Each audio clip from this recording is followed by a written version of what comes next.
Like she said, I had a poem in Swing in this most recent edition. I'm going to read that. But in thinking about what to read today in this sort of April, wet weather, I was want to kind of focus on the theme of gardens and fertility and earthiness. And on theme also is my baby who's in the back.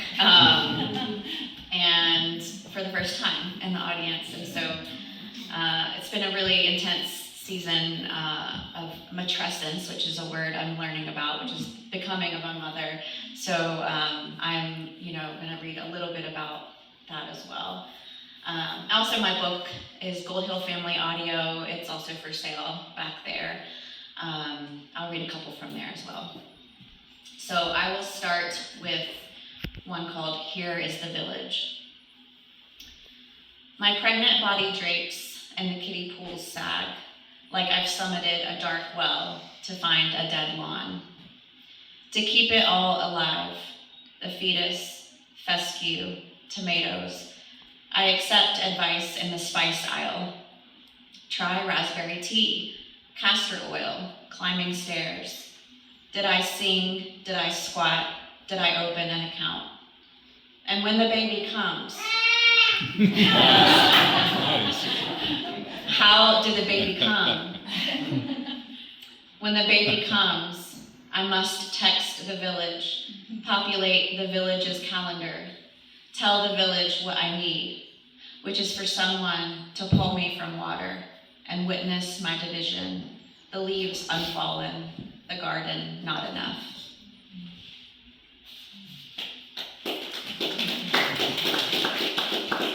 You don't have to clap in between, but I'll read two more and then, if you want to clap after that. Okay. All right, this one's called Domesticated Animals. 1. I rent my basement apartment to a young couple, and in the sleep dark morning, I hear wood splitting and see a makeshift fire, olive oil resting on the stump, eggs swishing over wood coals, 2 headlamps hovering above the distribution of salt. 2. The tourboat gasses towards Cumberland Island, where none of Carnegie's feral horses show up chewing dune grasses. Surely the doe on the beach has never felt air conditioning. 3. A boss once told me the way to get rich is to invent ways for people to never leave home. That evening, the lawns lie in corpse pose, where no babies eat clover undetected. The bed is warm and heavy, my habits hungry cats at the door, rattling knobs. Yeah. All right, and this one is the poem that was featured in Swing. After sex, lying flat. I wish you would attach to the walls of my uterus, but I hold your existence loosely, is what I tell my friends. After tequila, we turn to a textbook diagram to understand the fallopian tube, why it needs to open. If my lineage is a culvert chocked full of milkweed and hungry cats, please touch my body. The city trucks trim the weeds that clog the ditches. I stop touching plastic. The acupuncturist leaves me in a room where I am still as a sidewalk. I am open to any remedy. I write down what I am actually losing, which is nothing. Not the opposite of you, just an absence of you. How loud you would make this quiet.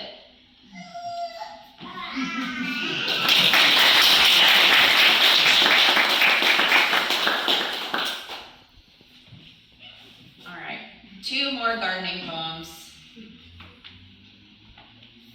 And when I say gardening, I mean very, very amateur gardening. The bucket. For a year, I fill a bucket on my porch with table scraps, then pour them onto the local school's compost pile. For 9 months, I haven't opened the bucket. I confessed this to 2 friends in their kitchen on Friday night, It's spring out their window, and the only thing above the sink is the foot of a bamboo forest. Austri pulls out the pizza stone and slides on the stretched dough. Masha spoons sauce. I hold fresh mozzarella like seeds above dirt. Confess to them I'm scared what's in there. Should I just throw the entire bucket away? Austri admits she's only washed her car twice in the decade of owning it. She can't bring herself to the automated car wash for fear of not understanding the commands. She thinks maybe the dirt will decide to stay on the car forever, even after the industrial scrubbing. Masha parked her bike in Manhattan Beach before moving to Tennessee, lost a key in the sand, got a ride back to the city, never came back for the bike. It's the logistics, she says, of getting the spare key from the small drawer, taking a plane and then a bus, and then putting the bike in the mail. It's definitely gone. Bikes get stolen.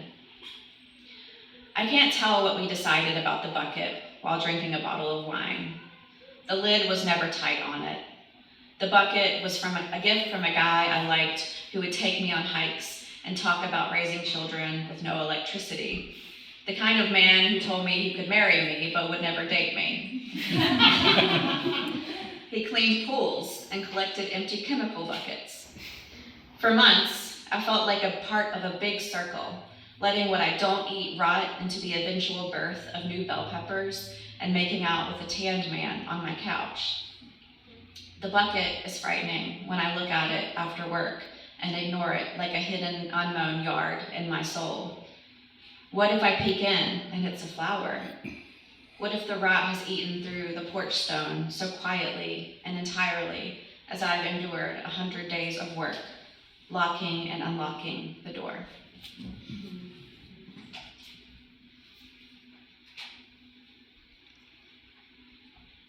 All right, and one more. Raised bed, pillow top. What color is the past? How did your face look in it? What habits have you shunned, ones that make you happy?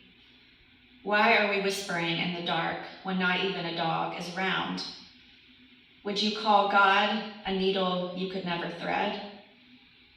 Remember when you dreamt about church and there was no preacher, just people fidgeting and sharing photo albums, knitting and waiting for the thing to start? In April, we bend over the garden and smooth the old dirt that smells like shit. I understand why it's called a bed. Could you come pat down the soil with me? We could get in and wait together for rain, pray for the seeds to germinate and the carrots to reach their orange into our dark.